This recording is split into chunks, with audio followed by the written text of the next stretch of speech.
Welcome back to our Chemistry Flipped classroom, where today we are talking about chemical bonding, what it is, and the different types of chemical bonding, and how we determine what type of bonding we're going to see between two different elements.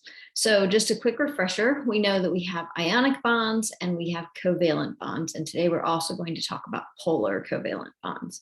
So first, let's define what a chemical bond is. So we know that atoms rarely exist as independent particles in nature.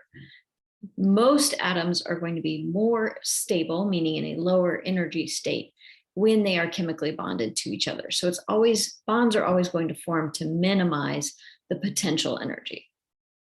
So when we talk about a chemical bond, it is something that forms because there is a mutual electrical attraction, either between the nuclei and valence electrons or between oppositely charged particles. So we have increased stability is really why chemical bonds form. And again, that has to do with the products being of a lower potential energy than the atoms alone. So again, it's that electrical attraction, that oppositely charged attraction. So it's between the nuclei and the valence electrons. So ionic bonding, first we have a transfer of electrons, we have oxidation and reduction. And then because we now have cations and anions, we have an electrical attraction.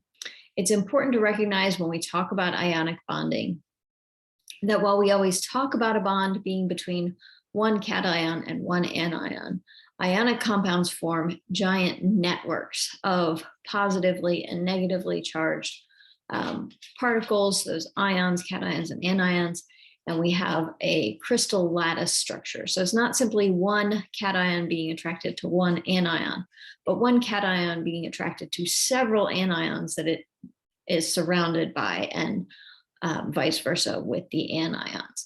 So in the case of ionic bonding, our atoms completely give up electrons to other atoms, and then because of those opposite charges, they're electrically attracted to one another. So the ionic bond is the attraction between the oppositely charged ions. And just a quick reminder that the electrons that are being gained and lost are those valence electrons. So you can see here in our little cartoon, we have one atom with only one electron and one atom with 7. The one with only one valence electron is going to give theirs away, become a positively charged ion, and then you're going to have the anion, which will be negatively charged. Now, our cartoon is a little bit misleading here because now these two would be very attracted to each other and they'd be sticking together. Covalent bonding, however, is when two atoms share one or more electron pairs.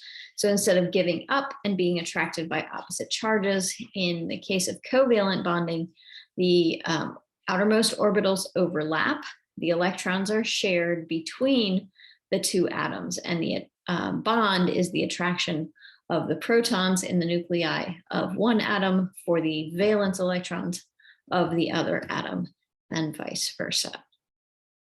So when we have covalent bonding, we're sharing that electron pair. The strength of this bond, the strength of this attraction and repulsion is going to depend on the distance between the atoms. So as those orbitals are overlapping, electrons are coming closer together, there's obviously going to be a repulsion. But the electrons are also getting closer to the protons of the other atom. And so you're going to have a stronger attraction. And so the bond length that we see there is going to be determined by the balance of those forces, the attractive force and the repulsive force. And just like with ionic bonding, anytime a bond is formed, energy is released, and we call that bond energy. So in both cases, we have an electrostatic attraction. In ionic bonding, it's an electrostatic attraction between a cation and an anion. In covalent bonding, it's the electrostatic attraction between the shared electrons and the nuclei. So when it comes to covalent bonds, we have two different kinds of covalent bonds. when the electrons are shared equally. We call that a non-polar covalent bond. And generally speaking, non-polar covalent bonds pretty much happen when you have two of the same element. So when hydrogen comes together to form diatomic hydrogen, and those two electrons are shared between the two hydrogen atoms, they're shared equally. Neither side is pulling harder on the electrons. And so we have a non-polar covalent bond, meaning that there is no pole. On the other hand, when you have two elements that have unequal attractions for the electrons, then you're going to have a polar covalent bond. This means that the electrons are going to be pulled more towards one end of the bond than the other. So in this case, of water, we can see that oxygen is much stronger. And so it's going to pull the electrons closer to itself than hydrogen. And so we're going to have a polar covalent bond.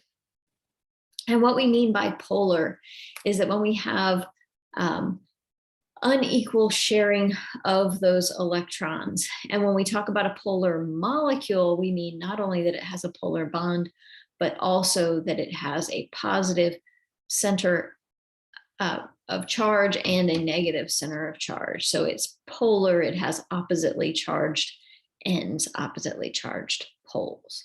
So what really determines this ability to pull electrons towards itself?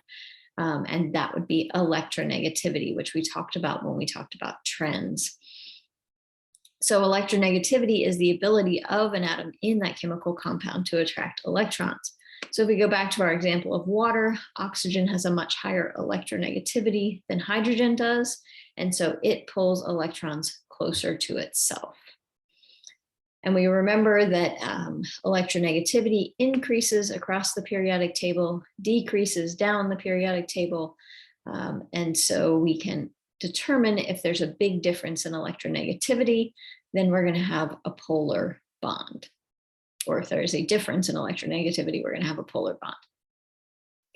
So this brings us down to how do we decide which of the three types of bonds we're going to see: ionic, non-polar covalent, and polar covalent.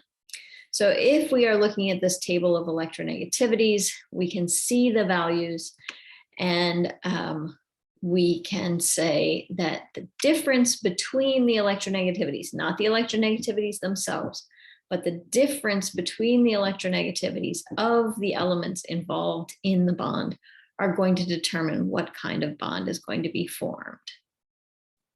So if that difference, if the electronegativity of one element minus the electronegativity of the other element is greater than 1.7, we're going to have an ionic bond.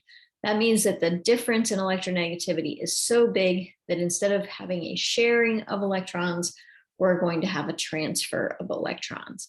And if we go back to our table of electronegativities, you'll see that generally speaking, you have that big of a difference between metals and nonmetals, and that's why we usually see ionic bonds between metals and nonmetals.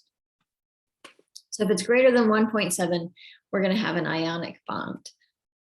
If it's between 0.3 and 1.7, we're going to have a polar covalent bond. Remember, again, we're talking about the difference in the electronegativities.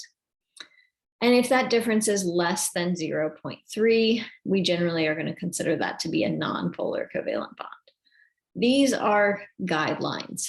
We will find some polar covalent bonds where that difference is slightly more than 1.7. We will find some non-polar covalent bonds where the difference is 0. We'll find some polar covalent bonds where the difference is 0.3. But as a general rule, if the difference is greater than 1.7, we have an ionic bond. Between 0.3 and 1.7, it's a polar covalent bond. And less than 0.3, it's a non-polar covalent bond.